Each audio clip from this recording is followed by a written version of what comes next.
Welcome to The Explainer. Today, we're diving into a single, invisible element that just might be the key to preserving our modern way of life and maybe the planet along with it.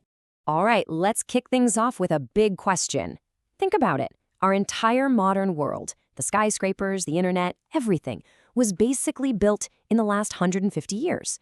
I mean, that's nothing in the grand scheme of human history. So, what's the secret? Well, the answer, the secret sauce for the last century and a half, has been fossil fuels. I mean, this petroleum age gave us just an insane amount of cheap, easy-to-get energy. It's the reason we could build bigger, travel further, and basically create the world we see today. It changed everything. But here's the catch. We know we have to stop, right? Climate change is demanding it. But if you think the solution is just, switching to an electric car, it's not that simple. Not even close. The problem goes way, way deeper. And that's because our world doesn't just run on fossil fuels, it's built from them. They're not just fuel, they're the actual source code for the essential materials of our entire civilization. Okay, let's break it down. Pillar number 1, steel. It's the backbone of everything, our cities, our bridges, you name it. And how do we make it? Well, we take carbon from coal and use it to literally rip the oxygen atoms off of iron ore. It's an amazing chemical trick. But the side effect? Just enormous amounts of CO2. Then there's pillar number 2, fertilizer. For most of human history, we couldn't even support 1 billion people on this planet. What changed? Synthetic fertilizers. They let us feed 8 billion people, and they're made from ammonia. And the key ingredient for that ammonia, the hydrogen, has historically come from, fossil fuels. And pillar 3, well, this one's pretty obvious. Plastics. I mean, just look around you right now. Your phone, your keyboard, maybe even the chair you're sitting on. Odds are it's plastic. And plastics are, quite literally, just fossil fuels that have been reshaped into something useful. So when you look at a chart of global emissions, it's pretty eye-opening. We talk a lot about power plants and transportation, and yeah, they're huge. But look at this slice of the pie right here. Just making stuff, steel, fertilizer, plastics, accounts for a massive, massive chunk of our CO2 problem. So that's the big question, isn't it?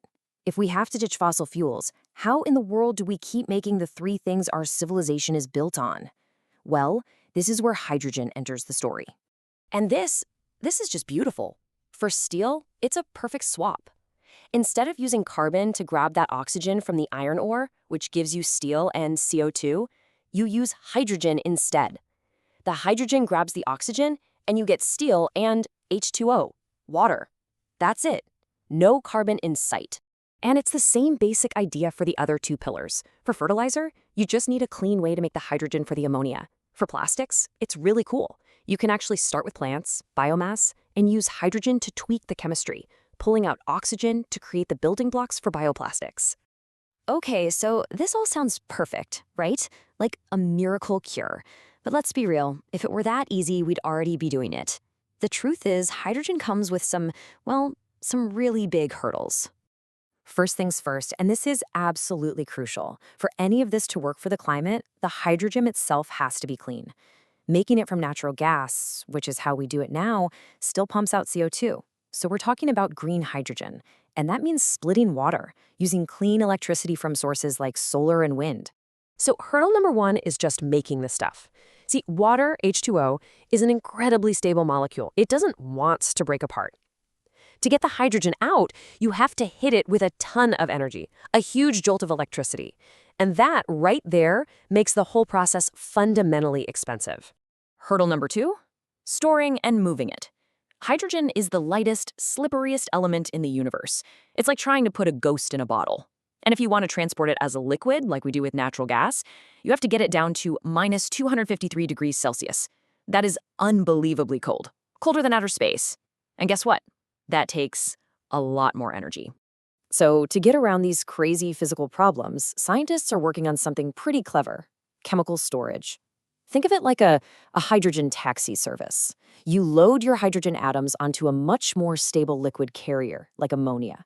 Then you can ship that liquid around using existing pipelines and tankers. And once it gets where it's going, you unload the hydrogen. Pretty smart. But whether you're talking about production or liquefaction or these new chemical carriers, it all boils down to one thing: cost. The bottom line is, for now, green hydrogen is just way, way more expensive to make and use than the fossil fuels we're trying to replace. Look, the challenges are huge, no doubt about it. But this isn't really a question of if we're going to do this. It's a question of when and how. Because to keep our modern world running without carbon, it's a flat-out necessity. And you can already see the roadmap taking shape. Let's take power plants. Nobody's talking about flipping a switch overnight.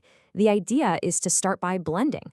You take an existing natural gas plant and start mixing in a bit of hydrogen, then a bit more. Or you take a coal plant and co-fire it with ammonia. You gradually dial up the clean fuel and dial down the fossil fuel until you're at 100%. So why does any of this matter to you? Well, first, remember, this isn't just an energy problem. It's a materials problem. It's about how we're going to keep the steel in our buildings, the food on our tables, and the products in our homes. Second, this transition is going to be expensive, and it's going to need serious government support to happen. And finally, make no mistake, this is a technological race. The countries that figure out the hydrogen ecosystem first, they're going to be the leaders of the 21st century. All right, so let's wrap this up. What are the key things to remember?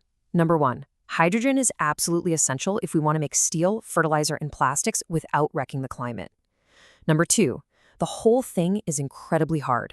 Production, storage cost, they're all huge challenges. And number three, this isn't really a choice. It's pretty much the only path we know of to keep our industrial world without relying on fossil fuels. And that really leaves us with a final, big thought to chew on. Fossil fuels gave us our modern world. They built it, but it came at a cost. Hydrogen offers us a way to keep that world.